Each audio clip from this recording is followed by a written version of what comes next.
Superintendent Beth Sleddy and the West Fargo team for sharing the work you're doing to support the well-being of staff and students. Again, on your breakout session, they are room 1611. So if you want to learn more about what they're doing and the amazing work to support their students and their teachers, 1611. This next main stage is also going to be a breakout session, so if you want to dig in more, but is about the critical work that a team is doing to support our youngest citizens in the state. Participating in this panel is Chris Jones, Commissioner of Health and Human Services, Martin Bratrud, Superintendent of West Oak Public Schools, Christy Lee, Principal at West Oak Public Schools, and Samantha Kuhn, Classroom Teacher for Best in Class. You need to get ready to hear this incredible story about how Best in Class is providing some awe-inspiring outcomes for our students in the year before kindergarten. Please welcome to the stage our Best in Class panelists.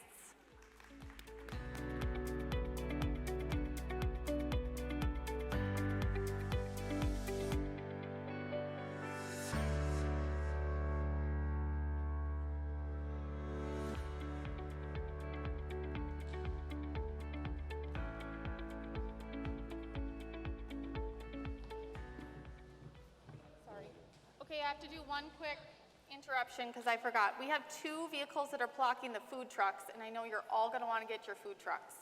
So it's a red Ford Escape, and I believe on the license plate it says Prayer One, and a white 1500 Ram right out here. If you can move those immediately, we just want to make sure the food trucks get ready to go. So, sorry. Okay.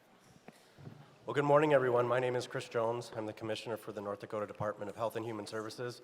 And I'm excited to moderate a panel today on what we call Best in Class. And it took us a while to come up with that name, and I think it'll come out why it's called Best in Class, not only in form, but also in function. So with that, I'd like to turn it over and have the panelists introduce themselves. So, Sam? I'm Sam Coons. I am the preschool teacher at West Hope Public School. Marty Bratrud. I am the superintendent at West Hope, and in case you're wondering, it's quite disconcerting to see a 6-foot picture of your face in your background, especially when you have a face for radio. Christy Lee, I'm the pre-K through 12 principal at West Oak Public School. Well, thank you all for coming down. This is an exciting time, finally bringing some of this work to fruition. But in order to make all this work, it's really the schools that do it. So when we put this together, it's all about each individual school district buying into, or each individual community buying into Best in Class or pre-K. So Marty, I just want to start with you and say, why? Why did you want to do Best in Class? That's a great question, Chris, and thank you for having us here. First, about 3.5 years ago, our pre-K program was kind of at a crossroads. We were underfunded, we were looking for solutions, and the Best in Class program presented itself. We had been looking at charging tuition. We were looking at other options for fees. And as we looked at our data, we realized that our pre-K program had gone from about 20% free and reduced to almost 50% of the students being free and reduced. And we recognized that fees just weren't going to work. Our board had also made a commitment to offering free pre-K for all students in our district. And from there, the Best in Class program definitely came in with the intent of serving free and reduced students, and it fit the bill perfectly. And we were fortunate enough to be in that first group. Thanks, Marty. Christy, as it relates to the Best in Class program, can you talk a little bit about the impact it had on teachers, not only the Best in Class teachers, but also the teachers, the kindergarten teachers after your first class? Yes, absolutely. As we all know, our early education is a huge investment. A student's success in early education really is a huge indicator into their success in the future. So what we're seeing is as students were coming in, we were starting to see more deficiencies. So as soon as this program opportunity came about, we knew we could really help out these students. So we have been seeing great success. Our students are heading into kindergarten, meeting expectations, and this is taking a lot of strain off of our future educators. Thank you. Sam, we were talking ahead of time.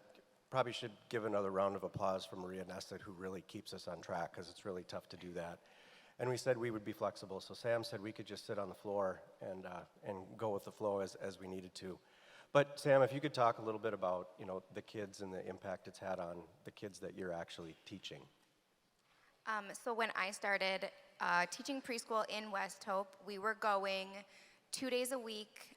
We were starting at 1 o'clock and we were going until 3:15. We basically had time to talk, read a story, have a snack, time to go. They weren't really getting to socialize with their peers. They weren't getting to experience, like, go out into the school, go to recess, gym, music. We weren't getting the core things that we hope when they come into kindergarten that they're doing. So the first year was 2 days a week, half days. The next year we saw the need. We moved to 2 full days a week, and more improvements were being made. And then Best in Class came in and we moved to 3 full days a week. And with that, being a small school, we didn't have a curriculum. I basically went on Teachers Pay Teachers, I went on Pinterest, pulled everything that I could find and pieced things together day by day based off of, you know, what the kids wanted to do, where I felt they were. I got a list from the kindergarten teacher. You know, she said it would be great if they knew X, Y, and Z, if they could sit at their chairs, if they could sit crisscross applesauce on the floor, follow along with books. So we kind of started there. Then Tasha and Shonda came in, and we worked really closely with them, developing the program within my school. Tasha came quite often and helped me implement everything. They give you this checklist. You know, these are the things that we should have in our classrooms. These are the things that would benefit the diversity within my toys, our stories, our books, the curriculum itself. So for example, we have different, let me think. There's like a whole 6 weeks of balls, whole 6 weeks of building. And the kids love it. You wouldn't think, the first time I opened the balls book and was reading about, like, oh, this is a basketball, a football, a baseball. You know, we think kids should know that. They've been playing with it. They see it daily. But it goes into depth, like, this ball's hollow. Well, why is it hollow? Like, and the kids love it. They love being able to take the ball to the gym. Like, why does this one bounce higher? Why does this one roll faster? This one doesn't have all, you know, isn't completely circular. The stitching doesn't make it roll. And then you get into, like, the building, the clothing one. You know, kids see what parents do. So you'll go to Target, you'll get clothes. Not everyone has those clothes. So kids ask questions, like, why is so-and-so wearing this? Why is so-and-so wearing that? This whole 6-week unit talks about all the different kinds. It talks about the trash bag princess, you know? Like, it goes from that very basic thing to how we get to where we are now. And then everything has hands-on stuff. You never just reading a story and then you're done with it. There's something always leading into it. Everything is always hands-on, or you move on to the next thing. This has been life-changing for my classroom and for me as a teacher, to finally have something where I feel like I'm backed. I have support. I could probably talk for hours on the curriculum itself and how much Tasha and Shanda have came to the classroom. Even the things, so if you talk money-wise, the items that we were able to purchase for our classroom that we weren't normally going to have. I got a new kitchen set. We got a whole couch, a chair, the little foam ones that the kids can sit on, a brand new carpet. I got new tables that were actually the size of my children, chairs that are preschool sized. The books, we got all different kinds of books. Toys, different kinds of dolls, houses, barns, things that we wouldn't have been able to get ahead of time. And the kids, it is like Christmas when you get an Amazon or Lakeshore package delivered. Like, they're almost just as excited as you are. They want to rip it open, they want to put it together right away and dive in. Social emotionally, moving to the 3 days a week has hugely impacted them as well. You get this whole social emotional curriculum that goes with it. It has puppets. At first, when I put the puppet on my hand, I was like, this is great. They love it. They love Al. He is one of the main characters. He brings friends in. They get to hold them. They talk one-on-one with it. We reenact situations. That's as far as the curriculum goes. I'm trying to think. That's super helpful, Samantha. No, just to throw it, Shonda and Tasha are part of the Best in Class program. It's the coaching. And I think I didn't know anything about preschool. And I want to say that, you know, all preschools are not created equally. And I think what Samantha, you were just talking about was, you know, how important that is. Things that seem simple when there's the research on brain development and how this actually works and prepares them for kindergarten, it makes a huge difference. But Christy, something you wanted to add on? Yes, and I was just going to piggyback off of what Sam was saying. A big misconception is, you know, if you increase your preschool days, people will just assume kids are sitting there at a desk and there's not much engaging learning. But with this Best in Class program, that is the exact opposite. There's tons of exploratory learning and constant engaging learning, so it's been awesome. Yeah, thank you. So Marty, you and I have talked a little bit about fidelity to the model and your experience in the past. Can you add on from a superintendent perspective what you see in that curriculum? What I see from the student outcomes perspective is, in the past, we would see our kindergarten teachers working on calendaring and transitioning students for perhaps the first semester. Since we've been engaged with Best in Class, we see that our kindergarten teacher is moving past letters, sounds, moving into blends, sight words, literally by the middle to the end of September. So we're seeing our students are advanced. The other thing that we're seeing is we're seeing our students are more acclimated to our school culture. They're more acclimated to the processes, to the systems, and that has been amazing in when you see discipline issues with the littles going down. We see academic achievement going up. Our data. We are a school right now that's going into Be Legendary. We've got some data gaps at our older levels from 3rd grade and up. But what we're seeing right now, the kids that have gone through Best in Class, we're seeing 80, 90% achievement rates on our benchmarks in grades K, 1, and 2. That's the difference we're seeing from an administrative point of view. And it is completely merging and establishing the baseline for our standards-based grading and our standard-based programming. So I'm very impressed with it. I think there's no silver bullet in education, but this program has got to be about as close as it comes. And dollar for dollar, my opinion, this is the best money I've seen spent in education since I've been in the profession. And it's the baseline. And early intervention, we know, is the key for student success. Yeah, thanks, Marty. The other thing we talked a little bit about is the impact on the families themselves and the community. I don't know if one of you wants to start off with that, but I think this is a whole community approach in terms of what Best in Class adds value to.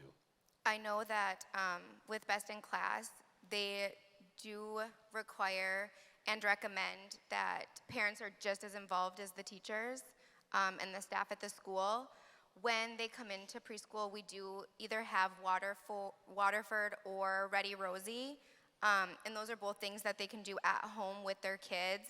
And I always send home weekly, so I don't know if anyone's familiar with Ready Rosie, but you can go on and you can assign like a little video. They're usually a couple minutes long, and then there's an activity. You can do it in the car. It's as simple as find 5 things that are red. But as long as the parents or the guardian are interacting with the kid and doing something together, that's really what Ready Rosie is, and Waterford too. I don't have as much familiarity with Waterford as maybe Christy does, but I know I use Ready Rosie in the classroom, and I'm always sending videos. They're commenting, you know, the kid really liked it, didn't like it so much, and it usually goes off of what we're learning for the week. So it's kind of in that way, you know, have you ever had your child come home and be like, what did you learn today? And they were like, I don't know, nothing. well, this helps me send home a video, they can watch it, they can kind of tie that all in together, and they can keep that conversation going. Thank you. Christy, did you want to add something with Waterford, or Marty, go ahead?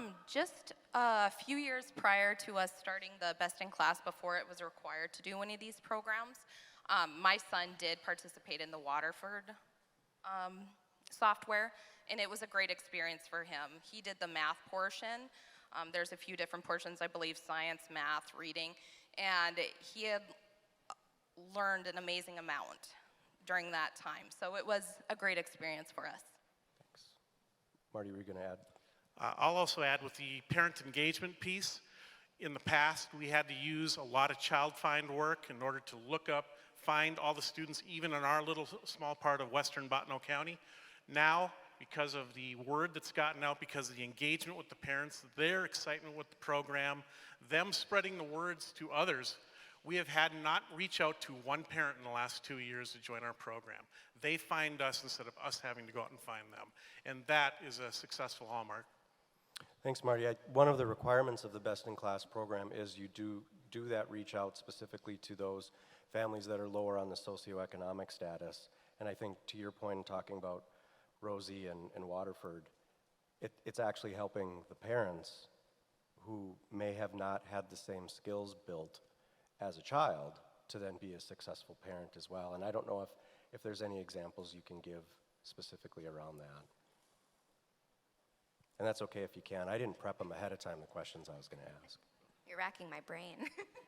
I just think it's really tough at this time because we are so fresh into this. We're only a few years in, but I can say I'm just super excited for the future for these children. I really do see the gap closing in our upcoming early education students. So it's an exciting time for Westo Public School. Great. And I will say too, being year one and now being year three, the improvements that the state has made within the program itself has really improved as well. You know, we were kind of the guinea pigs year one. We were all in it together. And now moving into year three, the solid foundation that's there for us teachers to be able to reach out to them to get more information, it has been great. I think the other thing as it relates to all this is when we put Best in Class together with the legislature, we didn't know what we didn't know. We anticipated that most of the Best in Class classrooms would be in urban areas. It actually turned out that most of them are in rural areas, and then we adjusted class sizes. So since we've evolved over these last 3 years, I think we have to constantly have this growth mindset of what more should we do and what should we do differently. And so with that, I would like to hear your thoughts on that. Yeah, that first year as we were implementing the program, there were some very rigid numbers that you had to have this many kids to be a small group or to be a large group, or if you needed to be required to have a para. And I think, give the department a lot of credit. You guys recognized that we needed flexibility out in the field. They've changed that to give us a lot more flexibility. It allowed us to bring in different levels of support. It also allowed us to partner with a neighboring school, Newburgh United, who also this year was struggling with a lack of numbers, but was able to wrap them into our program. I think the big thing is that the ability to step back, hear what we were talking about, be flexible and be adjustable, I think that's been a big help to the program, and I think it's allowed more school districts to be able to take on this opportunity. As far as this being a school district program, it really isn't. It's for any community provider, faith-based, child care center. Are there any interactions that you're seeing between community partners with the Best in Class program, either within West Hope or across the state as you do some peer networking with others? I will speak on behalf of the people that we've brought in. One of the things with Best in Class is they have to have screenings, parent approved, dental vision, health, and hearing. And some of those kids have never had that opportunity to go and have a screening.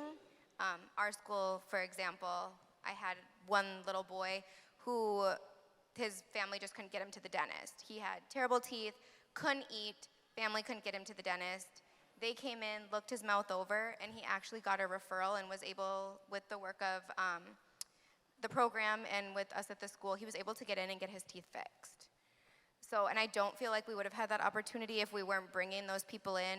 For health, we have a nurse in the community that loves to visit the school, and she came in and did all of their blood pressure, weight, height, and then she got to read them a story and talk about how important it is to eat healthy, you know, take care of yourself, and we made sure that was planned around our health unit.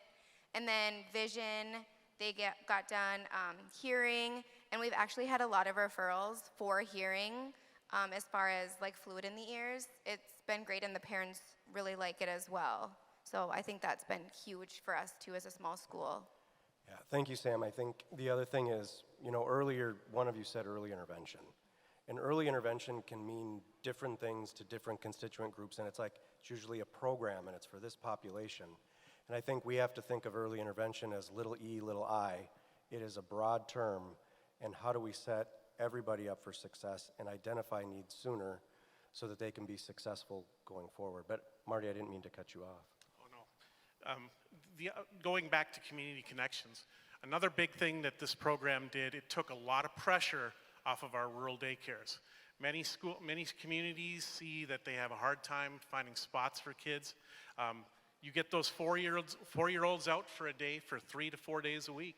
You bring in room for other people, and that allows moms that were staying at home, as the governor mentioned today, can now get out into the workforce. So that was a big support for our community. Yeah. So Mark, we've got about 2 minutes left here. I just want to throw it out. You mentioned something behind here that you wanted to bring up for people to know for this next legislative session.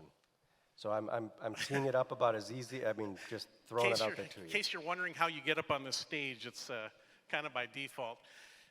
I sent out a bunch of emails this year, and I'm going to have to apologize to Senator Veda and Representative Ruby if they're in the room. Sorry, fellas.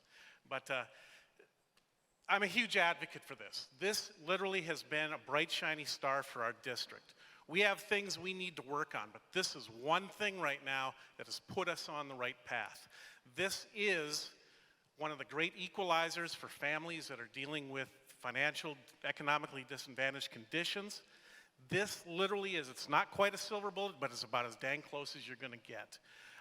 The other thing that I would like to ask and challenge of our legislatures, this has been a great program for 4-year-olds.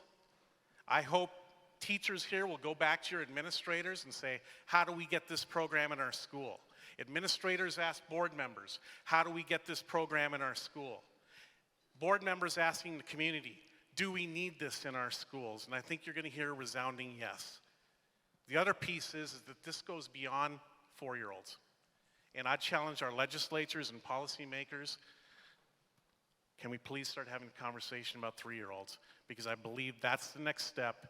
And then we will have the intervention we need to ensure that by the time every student reaches 3rd grade, they have the gift of literacy and they have every opportunity in life.